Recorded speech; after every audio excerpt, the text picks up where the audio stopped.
I got to say it is one of the prettiest Little Women films. The period pieces from the 90s overall, they always look so pretty. Even if I don't know the movie, I watch it and I have a feeling of nostalgia. I don't know why. Somehow the 90s always manages that, and I don't know, is it partially because how pretty the film is or the score?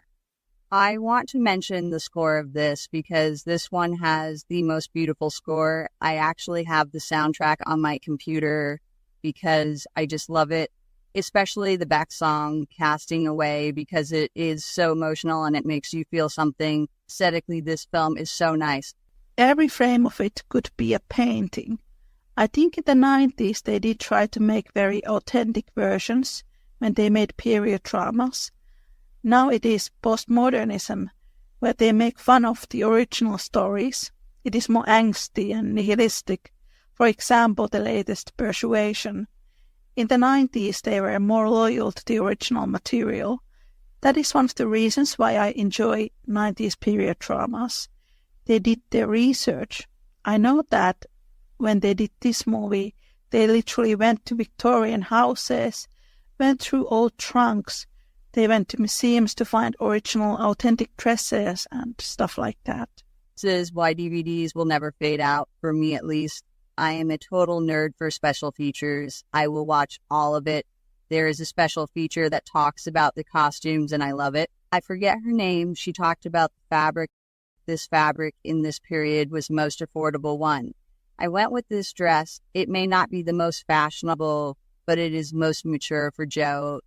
That was the opera dress that Jo wears. That is a big step for her because she wants to be less tomboyish and be more womanly.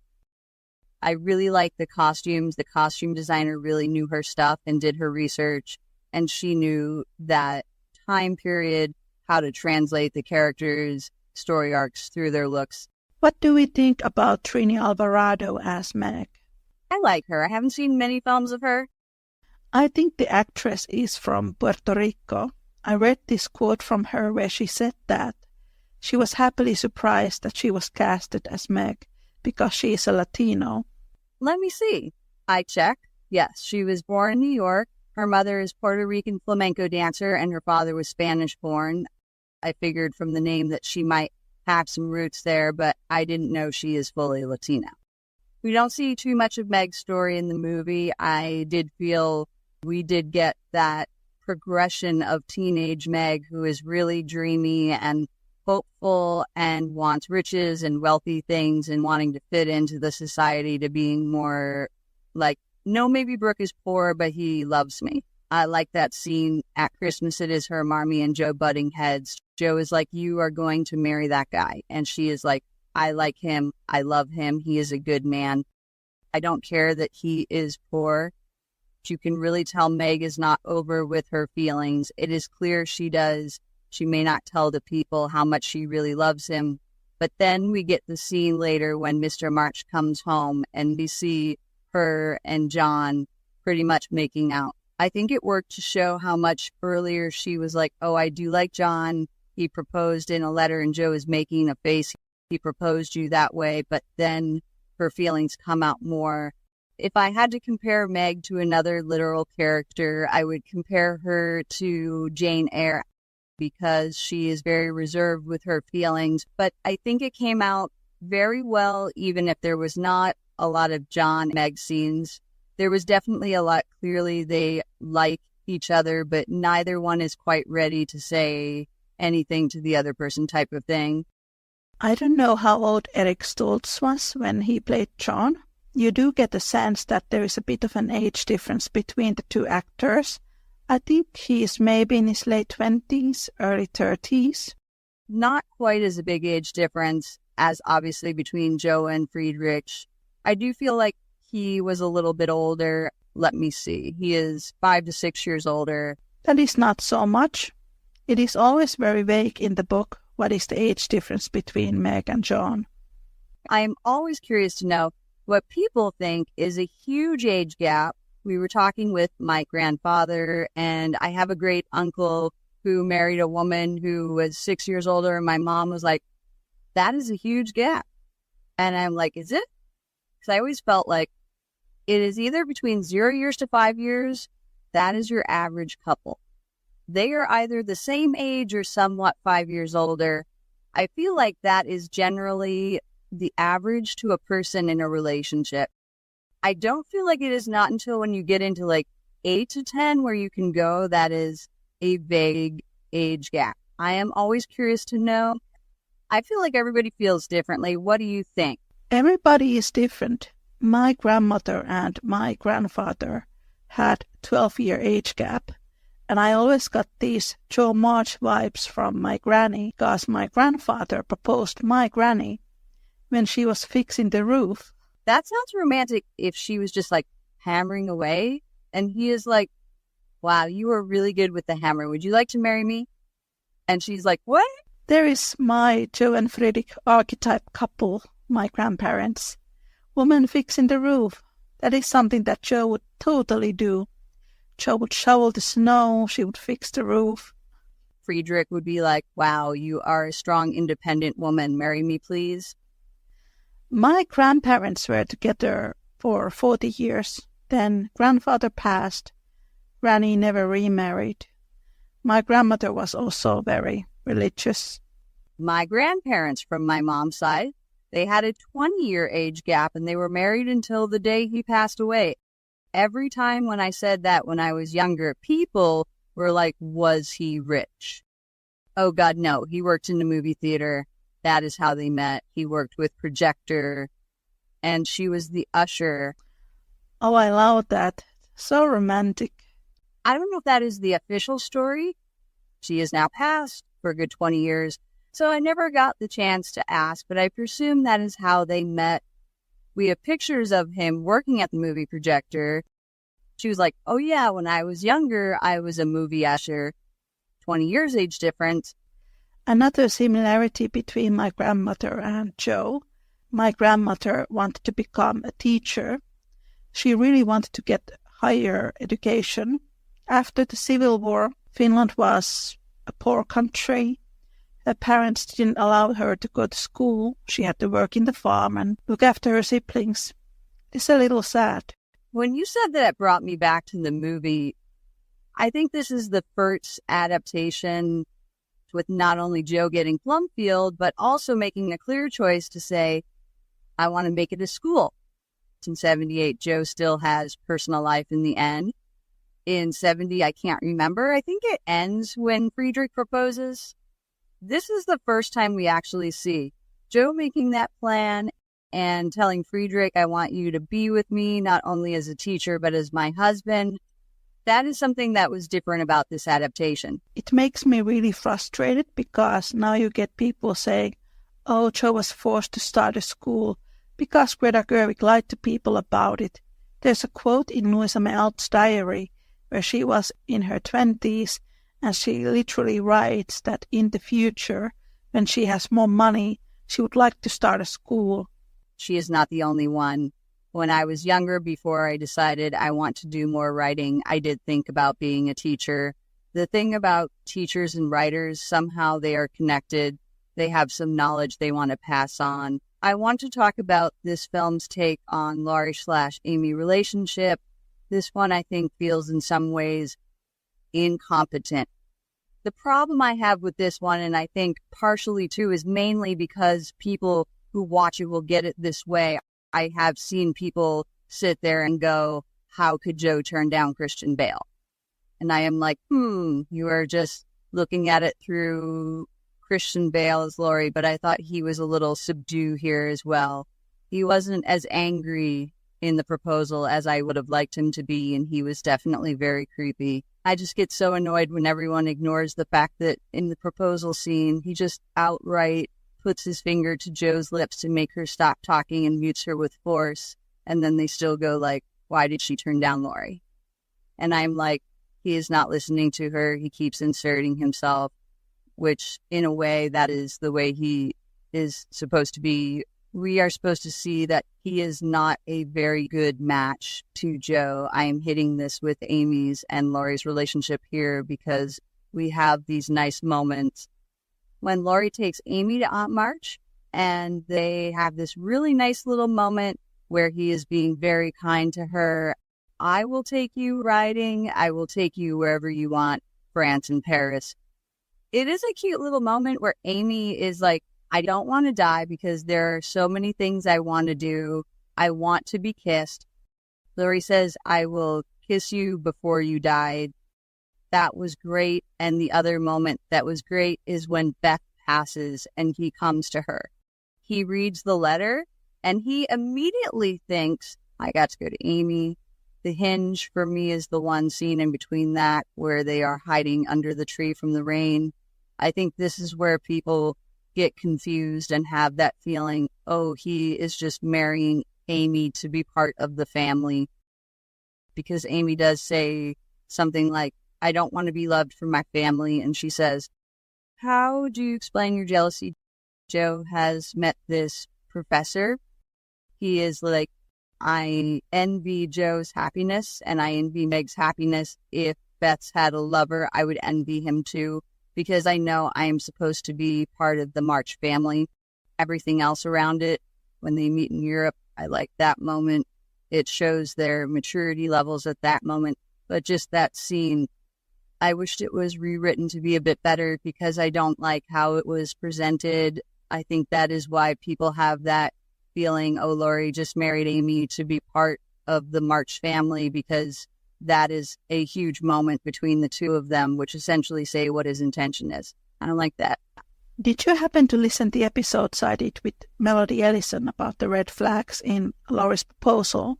I haven't listened to all of it yet, but some of that I have heard. We were talking in that episode if in this movie Laurie really wants to marry the family or Amy. I think it is confusing to people when they watch the movie, but it is somewhat close to the book. In the chapter when Laurie falls in love with Amy, he is in Austria. He is in Vienna composing an opera. First he is like, I will write an opera that is going to melt Jo's heart. But when he is composing, the leading lady in his opera becomes more and more like Amy. When I read the book, to me that always was a clear sign that his feelings were moving towards Amy. Then he proposes Jo again. This is not in any adaptations. Hello friends, it is Niina from the Little Woman podcast.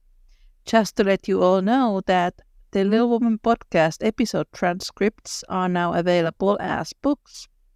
You can find them as paperbacks and ebooks. They are wonderful reading for all the fans of Louisa May Alcott.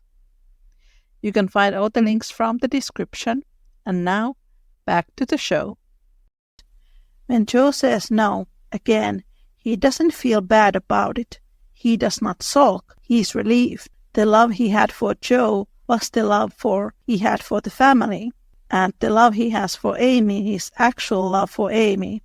It is a very gradual process in the book, and I don't think any adaptation has managed to capture that. I think it is difficult to show that in a movie. Laurie grows from a very immature young man to this mature person. It happens when he moves on from Jo to Amy, and it kind of parallels Jo because she moves on from Laurie to Friedrich. They don't show Laurie's immaturity and how he grows out of that, so we don't see that in any adaptations. We do get a moment later when he writes a letter. He says, it is you I want, not your family, which sort of corrected it. It is one of those things where I think about audiences' selective memory. They keep focusing on that one. They want Jo to end up with Laurie. He just wants to marry Amy for the family. And even in that moment, he is holding a flask. So I don't know how truthful he was on that moment, but he corrects it in the letter saying, I do want to make myself worthy of you. And when he gets a letter from Jo saying that Beth has passed, he doesn't read beyond that. He goes to Amy. Amy is still in France with Aunt March, and he bolts to go to Amy. It does correct itself, but I didn't exactly like that dialogue. I like everything around it. He is flirting with her, and he gives her the hair comb, and this is pretty directly from the book. She says, please don't. I liked it when you were more blunt and natural.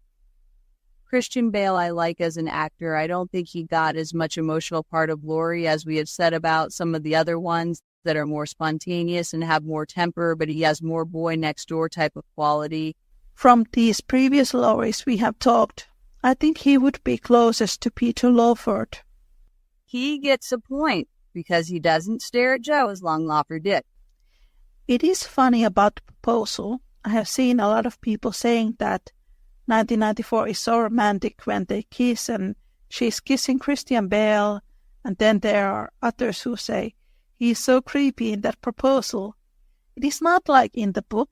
First of all, Jo and Laurie don't kiss in the book.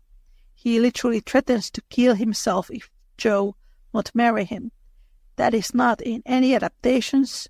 I don't know why. In the book, he says, I will hang myself if you marry someone else. At least to me as a reader, it is always an uncomfortable scene. Jo is literally afraid that he is going to hurt himself. One of my friends said that Laurie should actually go to therapy. I think if we could see more of that in the films, people would not ship them. And I am still waiting. I think this adaptation did a pretty good job showing the men's feelings too. Then we can go in talking about Friedrich. I think they did a pretty good job with him. I'm just going to say, Gabriel Byrne is definitely one of the most sexier Friedrich. He is not typically handsome compared to like Christian Bale or Rossano Brazzi or Louis Garrel and Ian Bohan. But you still look at him and go, you are very attractive. And his demeanor is so wonderfully calm and generous and gentlemanly. We have to talk about it because it is one of the best scenes in this movie, especially if you are a Jo and Friedrich shipper, the opera scene. You know, one of my friends said this. This was a couple of years ago, and I had just started this podcast. She was like, Gabriel Byrne is an excellent Friedrich Bear because he is handsome but not handsome. And I was like, there never was a time in my life when I did not think that Gabriel Byrne was not handsome. One of the reasons why I watched this film nonstop in my teens was because I was obsessed with Gabriel Byrne. I have seen pretty much every movie and TV show he has been in. I think we all have had those moments. I don't think I have ever got over this. I will tell you a secret. I found the email of Winona Ryder's agent, and I sent them an email. I said that I have a podcast about Little Woman. Would she like to be a guest someday? And I sent the email to some of the actors. If they are anything like illustration agents, they might reply me within 2 years or never, which is very depressing. But if I send that email to Gabriel Byrne's agents, I will not be able to go through an interview with him because I will faint. And it is the end of me. That is so sweet. It is like you want to, but you can't. You know the opera scene? Again, this was the early days of this podcast. I heard some people complaining that the opera scene should not be in this movie, or John and Meg making out, because it is not proper for the 19th century. But I don't really agree with that, because there are all these sexy making out scenes in the book. Those were already in the original material. When you think about other stories like Bridgerton, which is like sexy in the lore, how is that okay? But this isn't. They weren't crazy with the making out. The next scene, we don't see them actually doing it. Now, it was very steamy on its own, and that was enough for us.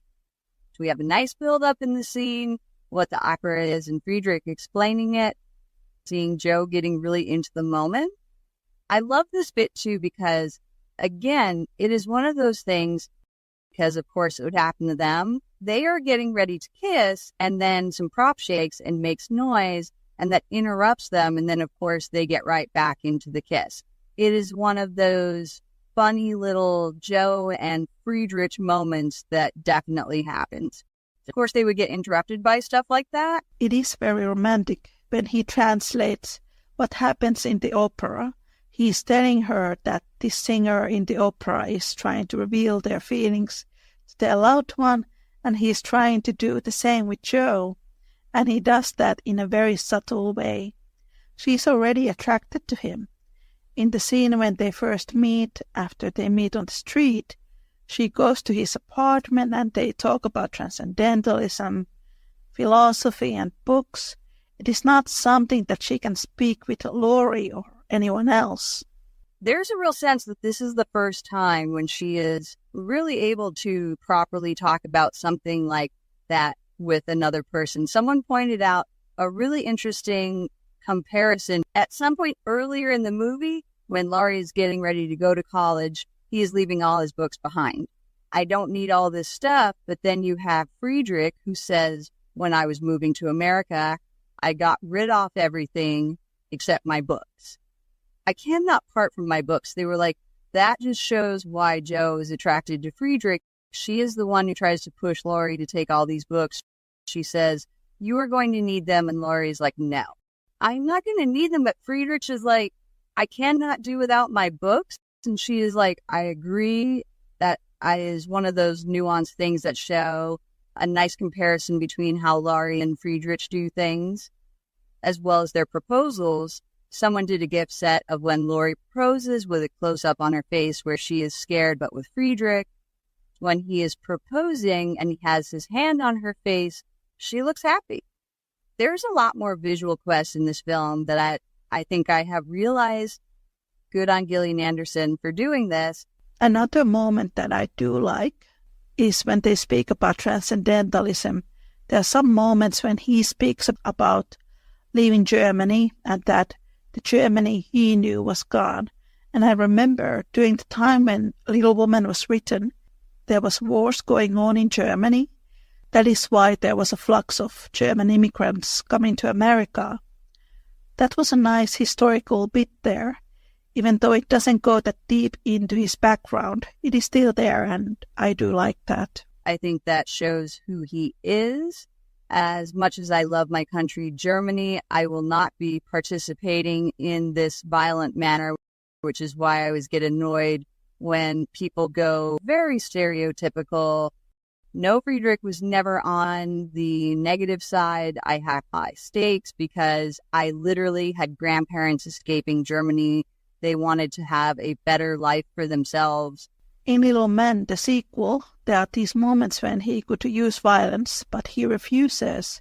He gets angry when the students are fighting. Friedrich most definitely is a pacifist. I can't understand not wanting to live in an environment where there is a threat of war and a wish to have a better, more peaceful life. Even if it is not exactly as in the book, I think the film has a good overall feeling of what the story is and its characters. Even with Jo and Friedrich having that argument before they leave, it still wasn't quite like an argument. But even though Jo says we didn't part well, I think definitely this ranks high for me. I will probably put it somewhere like number 2 or 1. How would you rank it? It is number 1 for me. All right. That was our discussion today. Christina and I continue our chat next time. Thank you so much for listening. Take care and make good choices. Bye.